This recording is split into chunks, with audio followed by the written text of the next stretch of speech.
இருக்கிறேனே, ஒரு டைம் கட்டி இப்பதான் வந்துடும் நினைக்கிறேன், அதுக்குள்ள இடிக்க வேண்டிய சூழ்நிலை. அதுக்கு அப்படி இந்த ஜெபத்துல யாரோ ஒருத்தர் அப்படி இருக்கலாம். நீங்க கட்டி கட்டி இடிக்கிறது மாதிரியே இருக்கலாம். ஆனா நான் நம்புகிறேன், மறுபடியும் உங்களை ஜீரோலேருந்து ஸ்டார்ட் பண்ண வைக்கிற கர்த்தர் ஒன்று கற்றுக் கொடுப்பார். இப்படி நீ கட்டக்கூடாது என்று நேர்த்தியாய் உங்களை கட்ட வைத்து, ஆமேன், அதை குறித்து சந்தோஷப்படுகிற நாள் கரங்களை தட்டும் போதே அப்படியே உடைய பிள்ளைகளுக்கு நடக்கட்டும். ஆமேன் என்று முழு பலத்தோட கூட ஆமேன்.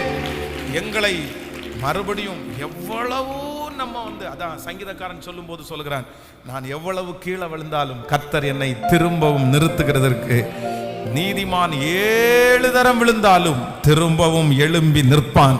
ஒரு கர்த்தருடைய பிள்ளை எத்தனை டைம் விழுந்தாலும் அது அவனுக்கு தோல்வி அல்ல. கர்த்தர் நிச்சயமாய் உங்களை எழுந்து நிமிர்ந்து நிற்க பண்ணுகிறதற்கு கர்த்தர் வல்லவராய் இருக்கிறார்.